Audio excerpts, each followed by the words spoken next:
Selamat malam Tribuners, jumpa lagi bersama dengan saya Kusnul Asyaifah dalam tayangan Berita Lampung Terkini. Kami akan menyajikan informasi menarik dan juga terupdate seputar wilayah Provinsi Lampung. Dan inilah Berita Lampung Terkini selengkapnya. Berita pertama, Oknum Caleg Lampung Utara diduga bagi-bagi uang dan Bawaslu turun tangan. Oknum caleg anggota legislatif di Kabupaten Lampung Utara diduga melakukan aksi bagi-bagi uang kepada warga setempat. Hal ini terendus dari publik usai video viral yang menampilkan oknum caleg tersebut sedang bagi-bagi uang di Lampung Utara. Pelaku bahkan membuat kuis yang bagi warga yang bisa menebak nama lengkapnya mendapatkan imbalan uang sebesar Rp100.000. Selain itu, oknum caleg tersebut juga membagikan uang pecahan Rp50.000 kepada warga setempat yang hadir. Ia pun mengingatkan agar para warga bisa mencoblos namanya saat pemilu mendatang. Menanggapi hal tersebut, Ketua Bawaslu Kabupaten Lampung Utara Putri Intansari membenarkan adanya kejadian tersebut.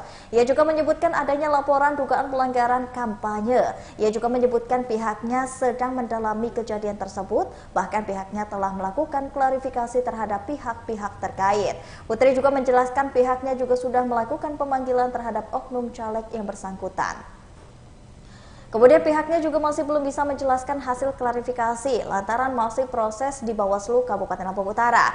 Dan saat dikonfirmasi melalui telepon dan juga melalui WhatsApp, oknum caleg tersebut masih belum membalas dan tidak merespon.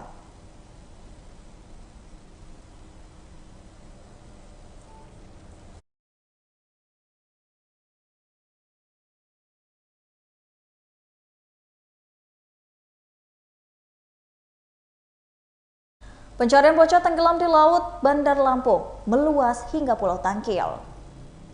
Tim SAR gabungan memperluas area pencarian Alfian, bocah 6 tahun yang tenggelam di perairan laut Teluk Betung, Bandar Lampung pada Jumat 26 Januari 2024 lalu. Hingga Minggu 28 Januari 2024 pencarian masih dilakukan sampai dengan Pulau Tangkil. Adapun area pencarian bocah tenggelam tersebut yakni sudah meluas hingga Pulau Sebalang, Pulau Tangkil, dan Pulau Condong. Pencarian masih dilakukan hingga menyisiri pesisir pantai wisata di sekitaran sana, namun hasil pencarian masih nihil. Sehari sebelumnya lewat tim SAR gabungan pencarian juga dilakukan dengan penyelaman. Sayangnya dengan metode itu tim SAR gabungan terkendala kondisi perairan laut Teluk Betung Bandar Lampung yang berlumpur. Kondisi itu membuat jarak pandang untuk melihat ke dalam air terbatas. Bahkan disebutkan jarak pandang dari dasar perairan hanya tak sampai setengah meter. Selain itu pantauan udara dengan teknologi drone thermal juga sempat dilakukan. Diketahui sebelumnya Alfian merupakan bocah asal Kelurahan Kangkung, Kecamatan Bumi Waras, Kota Bandar Lampung yang tenggelam saat berenang di perairan laut Teluk Betung pada Jumat 27 Januari 2024 kemarin pagi. Alfian tenggelam setelah styrofoam yang ia gunakan tenggelam sebagai pelampung dan terlepas dari genggamannya.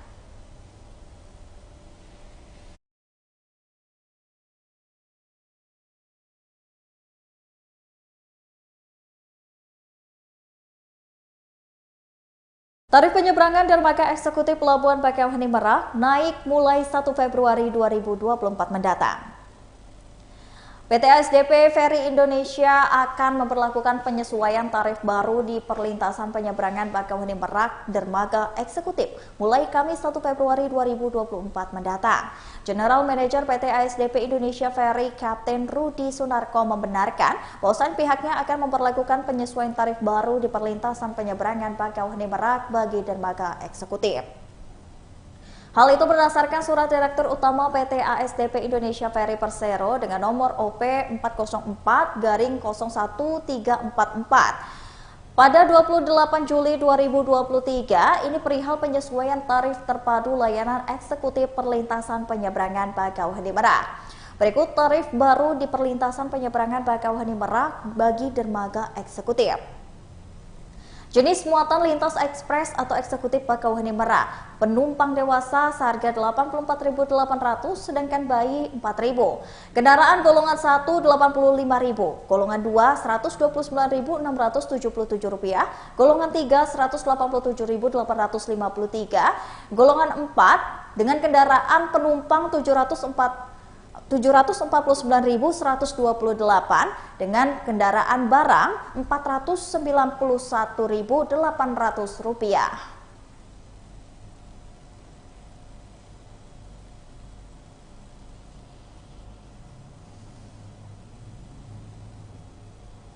Berikut ini ada Hasto Kristianto yang singgung intimidasi Kades di Sulawesi, minta kader PDIP Lampung tak gentar. Sekretaris Jenderal atau Sekjen DPP PDIP Hasto Kristianto hadir dalam kampanye akbar di Lampung pada Minggu 28 Januari 2024. Dalam orasinya, Hasto menegaskan agar rakyat jangan takut diintimidasi dalam ajang pemilu dan juga Pilpres 2024. Sontak pernyataan Hasto ini disambut teriakan lawan oleh ribuan kader yang hadir. Hasto kemudian menceritakan intimidasi di Sulawesi. Ia meminta kader PDIP di Lampung harus siap melawan segala bentuk intimidasi. Di tempat yang sama, Bendahara PDIP Perjuangan Lampung Kostiana juga mengatakan pihaknya tidak gentar dan tidak takut atas perlakuan oknum-oknum yang mengganggu PDI Perjuangan. Ya. Oke, Pak Sekjen. Sekjen mana Pak Sudin? Pak Sudin di Pak Ketua menyebutkan Pak Sudin panggil dan Bawaslu diminta untuk netral dan virus itu kenapa sih Pak? Ya, kalau kita lihat memang menurut konstitusi dan undang-undang harus seperti itu. Karena ini adalah pemilunya rakyat yang berdaulat di dalam menentukan pemimpinnya. Sehingga pemilu harus bebas dari berbagai intimidasi. Kami menemukan begitu banyak praktek-praktek intimidasi di lapangan yang dilakukan oleh oknum aparat. Tapi kami percaya bahwa TNI Polri memiliki sejarah yang luar biasa bagi utuhnya NKRI, bagi kemajuan bangsa. Untuk itu jangan salah gunakan nama yang baik tersebut oleh oknum-oknum yang kemudian melakukan intimidasi terhadap para kepala desa, terhadap ketua RT, terhadap kelompok-kelompok pro-demokrasi. Biarkan rakyat mencari pemimpin yang terbaik, dan itu adalah Ganjar Mahfud. Untuk penyelenggara pemilu gimana Pak Bawaslu tadi kan disindir juga? Enggak, Bawaslu kan kami tadi katakan bahwa Bawaslu ini harus menjadi wasit yang baik. Bawaslu terhadap berbagai temuan-temuan pelanggaran harus bersikap proaktif sehingga pemilu ini benar-benar sesuai dengan asasnya. Jujur, langsung, umum, bebas rahasia, dan adil. Oke, sebagaimana tadi telah disampaikan dalam orasi kita, apakah kita ada indikasi kecurangan yang kita temukan sejauh ini, Pak Sekjen? Kalau kita lihat, ini adalah pemilu yang seharusnya menunjukkan peningkatan kualitas untuk memilih pemimpin yang terbaik. Kemarin saya datang ke Sulawesi, saya menemukan banyak kepala desa yang diintimidasi. Caranya sederhana, kamu masih mau tidur sama istri kamu? Tidak. Jika kemudian tetap berkampanye dan tidak membantu pasangan nomor 02, kemudian dilakukan berbagai intimidasi. Padahal kepala desa harusnya netral. Maka kami percaya di dalam 17 hari ke depan rakyat akan bergerak. Rakyat tidak percaya lagi pada hasil-hasil survei. Rakyat percaya kepada pemimpin yang baik, pemimpin yang memperjuangkan wong cilik, pemimpin yang fokus pada penurunan harga kebutuhan pokok rakyat dan penciptaan lapangan kerja, dan itu adalah Ganjar Mahfud. Lampung kan partai pemenang, PDI partai pemenang Lampung, tapi Pak Jokowi juga pemenang di Lampung. Gimana sih supaya mengkorelasi agar suara PDI tetap di PDI dan ke Pak Ganjar gitu? Ya, dengan melihat pergerakan dari seluruh kader partai dan kekuatan gotong royong terhadap Pak Ganjar Mahfud, meskipun banyak intimidasi dilakukan, tetapi gerakan rakyat tidak bisa di-stop oleh siapapun. Rakyat tidak bisa ditakut-takutin, sehingga kami meyakini Ganjar Mahfud menang di Lampung. Demikian pula PD Perjuangan dapat mewujudkan kepercayaan rakyat itu. Pak Sekjen, ada desakan dari beberapa pihak untuk Pak Mahfud mundur dari Menko. Dari kita seperti apa tanggapan? Sebenarnya sudah ada kesepakatan dengan Pak Ganjar, Prof. Mahfud, dan juga didukung oleh seluruh ketua umum partai politik dari PD Perjuangan, P3, Perindo, dan Hanura. Tetapi kita lihat banyak tugas-tugas mendesak juga dari Prof. Mahfud. Persoalan ketidakadilan terkait dengan tanah, kejahatan di dalam dunia korporasi, keuangan, itu yang harus diselesaikan oleh Prof. Mahfud. Kemarin misalnya ada tuntutan terkait dengan kasus tanah di Rempang. Itu kan harus sesuatu diselesaikan karena berkaitan hajat hidup orang banyak. Jadi Prof. Mahfud ini abdi negara, beliau bertanggung jawab. Sebelum mundur, segala sesuatunya akan diselesaikan terlebih dahulu. Sudah pilpres Pak Sekjen, sudah pilpres mundurnya. Ya, tentu saja kita akan lihat momentumnya. Yang jelas sudah ada kesepakatan dengan Pak Ganjar. Kalau dari pembahasan itu ya kita cari momentum yang terbaik. Begitu tugas-tugas sebagai abdi negara untuk menyelesaikan masalah terkait dengan tanah rakyat dan kejahatan keuangan melalui daring diselesaikan, Pak Mahfud akan segera mundur. Kalau dipastikan nanti apakah akan sendiri atau bersama-sama dengan beberapa menteri lain yang juga disukai? Ya, kalau yang lain kan muncul dari suatu kesadaran, tetapi kami mendapat banyak informasi bahwa suasana rapat kabinet sekarang tidak senyaman dulu lagi. Apalagi ya ada kecenderungan sebagaimana disampaikan oleh Bapak Jokowi akan berpihak. Inilah yang kemudian menciptakan protes yang keras dari masyarakat bahwa Presiden berdasarkan ketentuan konstitusi seharusnya tidak boleh berpihak, seharusnya menjadi pemimpin dari seluruh rakyat Indonesia. Oke, cukup. Foto dulu. Lampung, Mas Hasto. Di sini aja, di depan aja. Ya. Oke, Pak Sekjen. Mana Pak Sudir? Dan keramat bantu lepaskan cincin di jari bayi 9 bulan asal Katipung, Lampung Selatan.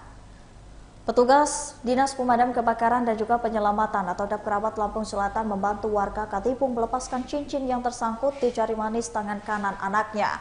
Gustam, warga Tanjung Ratu, Kecamatan Katipung, Lampung Selatan meminta bantuan Damkerabat melepaskan cincin di jari anaknya, yakni Zainal 9 bulan pada Sabtu 27 Januari 2024 sekira pukul 21.51 waktu Indonesia bagian Barat. Petugas damkar lantas mendatangi lokasi membawa 7 personil dibantu dengan 3 petugas lainnya. Pelepasan cincin di jari manis tangan anak bayi malang tersebut berlangsung dengan dramatis. Petugas pemasang alat plat besi untuk menahan agar jari manis tangan kanan sang bayi tidak terluka terkena besi pemotong. Lalu petugas menyiapkan mesin gerinda untuk melepaskan cincin di jari manis tangan kanan bayi tersebut. Kemudian secara perlahan mulai memotong cincin menggunakan mesin gerinda. Dengan sangat hati-hati, petugas memotong cincin yang tersangkut di jari manis tangan kanannya. Beruntung petugas berhasil memotong cincin tersebut dan tidak sampai menyebabkan luka. Pihaknya hanya membutuhkan waktu 1 jam untuk melepaskan cincin yang tersangkut di sana.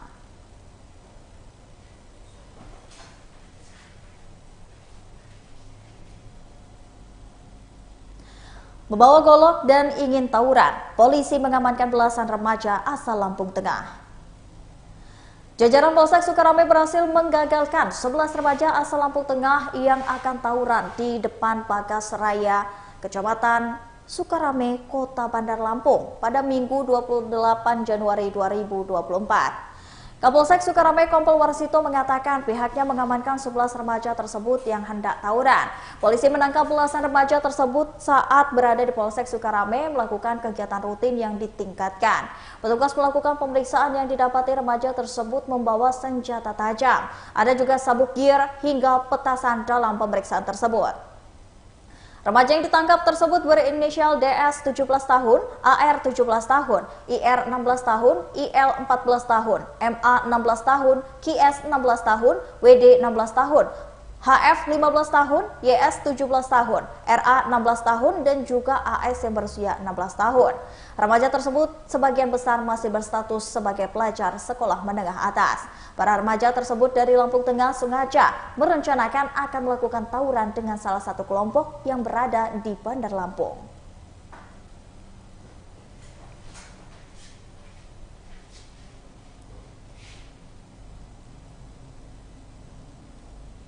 Baiklah Tribuners, itulah tadi berita Lampung terkini bersama dengan saya Kusnul Asyaifah. Jangan lupa untuk terus saksikan video selengkapnya di YouTube Tribun Lampung News Video, Facebook Tribun Lampung, Instagram Tribun Lampung, dan juga TikTok Tribun Lampung untuk bisa mendapatkan informasi terupdate lainnya. Selamat malam dan sampai jumpa.